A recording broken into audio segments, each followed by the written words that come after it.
பொன்மனச்செம்மல் புரட்சி தலைவர் எம்ஜிஆருடைய தொண்டன் என்ற முறையிலே நான் உங்களிடத்திலே நான் பேசிக் கொண்டிருக்கின்றேன். கோடானு கோடி தொண்டர் மத்தியிலே நம்முடைய எதிர்ப்பை வெளிப்படுத்திக் கொண்டிருக்கின்றோம். திட்டமிட்டு பேசுகின்ற திரு ராஜா, நாவடக்கம் தேவை, வீட்டுக்கு அடங்காத பிள்ளை ஊருக்கு அடங்கும் என்று சொல்லுவார்கள். மக்கள் வெகுண்டு எழுந்தால் இந்த ராஜா தாக்கு பிடிக்க முடியுமா? 2 கோடி தொண்டர்கள் இருக்கின்றார்கள். அனைத்து இந்திய அண்ணா திராவிட முன்னேற்ற கழகத்தில் சிப்பாய்களை போல இளைய பட்டாளங்கள், இளமன்கள் பட்டாளங்கள், மகளிர் சொந்தங்கள், சகோதரிகள் வெகுண்டெழுந்தால் இந்த ராஜா தாக்கு பிடிப்பாரா? சிந்தித்து பார்க்க வேண்டும்.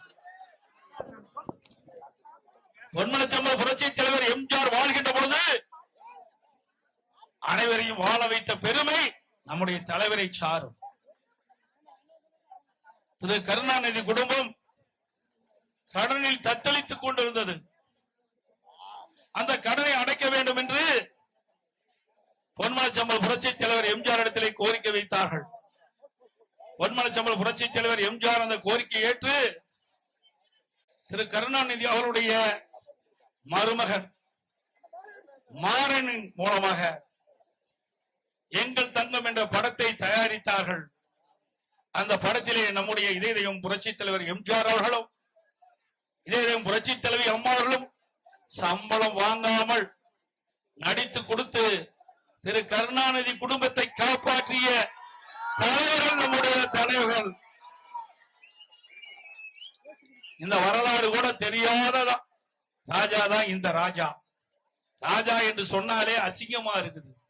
ராஜா என்று சொன்னால் அதற்கு பல்வேறு பொருள் இருக்கின்றன, அதற்கென்ற ஒரு மரியாதை இருக்கின்றது. அந்த மரியாதை இழந்த மனிதன் தான் இந்த ஆண்டிமுத்து ராஜா.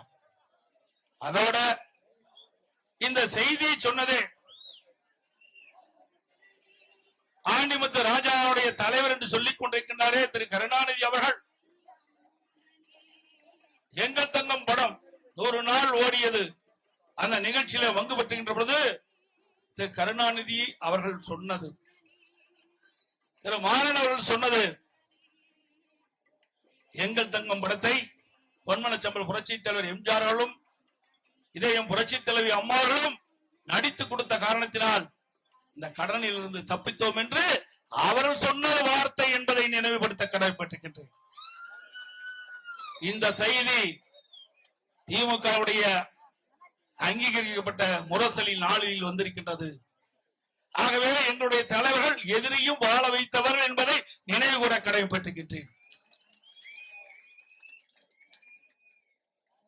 பொன்மனச்செம்மல் புரட்சி தலைவர் எம்ஜிஆர் அவர்கள் 1967ஆம் ஆண்டு அவருடைய திருமுகத்தை காட்டிய காரணத்தினால்தான் லட்சக்கணக்கான வாக்குகள் விழுந்து திமுக ஆட்சிக்கு வந்தது என்பதையும் இந்த நேரத்திலே நினைவு கொள்ள வேண்டும். அது மட்டுமல்ல, இன்றைக்கு திராவிட முன்னேற்ற கழகத்தினுடைய பொதுச் செயலாளர் இருக்கின்ற அண்ணன் துரைமுருகன் அவர்கள் ஒரு செய்தியிலே குறிப்பிட்டார், என்னை வாழ வைத்த தெய்வம் புரட்சி தலைவர் எம்ஜிஆர் என்று. அந்த பெருமைக்குரியவர் நம்முடைய தலைவர் பொன்மனச்செம்மல் புரட்சி தலைவர் எம்ஜிஆர் என்பதையும் இந்த நேரத்திலே தெரிவிக்க விரும்புகின்றேன். இந்த ராஜா எப்பேற்பட்டவர் என்பதை நாட்டு மக்கள் அறிந்து கொள்ள வேண்டும். இங்க கொடி பறக்குது பாத்தீங்களா? கொடி பறக்குது இல்ல? ஆட்டாதப்பா, ஆட்டாத கொடி, ஆட்டாதப்பா. கொடி ஆட்டாமலேயே பறக்குது இல்ல? பறக்குதா இல்லைங்களா? இது எதனால பறக்குது? காற்றுனால பறக்குது. கண்ணுக்கு தெரியுத காற்று? கண்ணுக்கு தெரியாத காற்றிலும் ஊழல் செய்த ராஜா தான் இந்த ராஜா.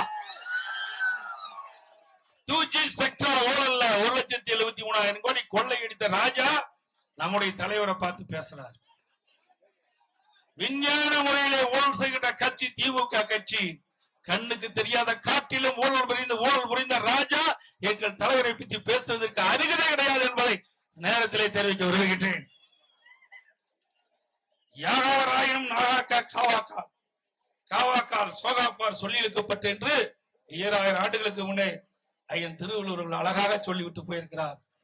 ஆகவே ராஜா, இனியாவது உளறுவதை விட்டுவிட்டு நாட்டிற்காக உழைத்த தேசிய தலைவர்களை விமர்சனம் செய்துவிட்டு நல்லதை பேசி பாருங்கள். நீங்கள் பேசாவிட்டால் மக்கள் உங்களை பேச வைப்பார்கள், உங்களை திருத்துவார்கள். நீங்களா பார்த்து திருந்திக் கொள்ள வேண்டும். திருந்திக் கொள்ளாவிட்டால் அதை திருத்துகின்ற நிலையிலே நீங்கள் தள்ளப்படுவீர்கள் என்பதை நீங்கள் எண்ணி பார்க்க வேண்டும். அதோடு அனைத்து இந்திய அண்ணா திராவிட முன்னேற்ற கழகத்தை பொறுத்த வரைக்கும் பொன்மனச்செம்மல் புரட்சி தலைவர் எம்ஜிஆர் அவர்கள் தமிழகத்திலே சிறப்பான ஆட்சி தந்தார்கள். அவருடைய மறைவுக்கு பிறகு மாண்புமிகு புரட்சி தலைவர் அம்மாவும் சிறப்பான ஆட்சி தந்தார்கள். அம்மா மறைவுக்கு பிறகு அம்மாவுடைய அரசு சிறப்பான ஆட்சி கொடுத்தது. தமிழகத்திலே 30 ஆண்டு காலம் ஆட்சி புரிந்த ஒரே கட்சி அனைத்து இந்திய அண்ணா திராவிட முன்னேற்ற கழக கட்சி. அந்த 30 ஆண்டு கால ஆட்சியில்தான் தமிழ்நாடு ஏற்றம் பெற்றது. இந்தியாவிலே பல்வேறு மாநிலங்கள் இருந்தாலும் தமிழகம் முன்னிலைப்படுத்துகின்ற ஒரு நிலை வந்தது என்று சொன்னால் அது அனைத்து இந்திய அண்ணா திராவிட முன்னேற்ற கழக அரசு. அண்ணா திமுக ஆட்சியில்தான் நிறைய திட்டங்களை நாங்கள் நிறைவேற்றி தந்திருக்கின்றோம். 2030 அடைய வேண்டிய இலக்கை உயர்கல்வியிலே 2019-20 அடைந்தோம். அதுக்கு பல்வேறு நடவடிக்கைகளை அம்மா இருக்கின்ற பொழுதே எடுத்தார்கள். கல்வியிலே புரட்சி மறுமலர்ச்சி ஏற்படுத்தினார்கள். கல்விக்கு அதிகமான நிதி ஒதுக்கீடு தந்தார்கள். அதனால் ஆரம்ப கல்வி முதல் உயர்கல்வி வரை சிறப்பான கல்வியை கற்பித்து உயர்கல்வியிலே இந்தியாவிலே முதல் மாநிலம் தமிழ்நாடு என்ற பெயர்மை பெற்றோம். அதிகமான அரசு கலைக்கல்லூரியை திறந்தோம். ஒரு ஆண்டில் 11 அரசு மருத்துவமனையை திறந்தோம். 7 சட்டக்கல்லூரியை திறந்தோம். 3 கால்நடை மருத்துவக் கல்லூரி ஆராய்ச்சி நிலையத்தை திறந்தோம். விவசாய பெருமை மக்கள் நலன் கருதி கால்நடை பூங்காவை திறந்தோம். அதே போல வேளாண்மை கல்லூரி, பொறியியல் கல்லூரி, பாலிடெக்னிக் கல்லூரி, ஐடி கல்லூரி, இப்படி ஏராளமான கல்லூரிகளை திறந்து சாதாரண அடித்தட்டில் வாழ்கின்ற ஏழை எளிய ஒடுக்கப்பட்ட நசுக்கப்பட்ட கிராமப்புறத்தில் இருக்கின்ற மாணவ மாணவிகள் அத்தனை பேரும் உயர்கல்வி படிக்கக்கூடிய சூழ்நிலையை உருவாக்கி தந்த அரசாங்கம் அண்ணா திமுக அரசாங்கம். பாதகம் செய்பவரை கண்டால் நாம் பயங்கொள்ளலாகாது பாப்பா, மோதி மிதித்து விடு பாப்பா, அவர் முகத்தில் உமிழ்ந்து விடு பாப்பா. அண்மை செய்திகளை உடனுக்குடன் தெரிந்து கொள்ள இணைந்திருங்கள் இயம்நாடு தொலைக்காட்சியுடன்.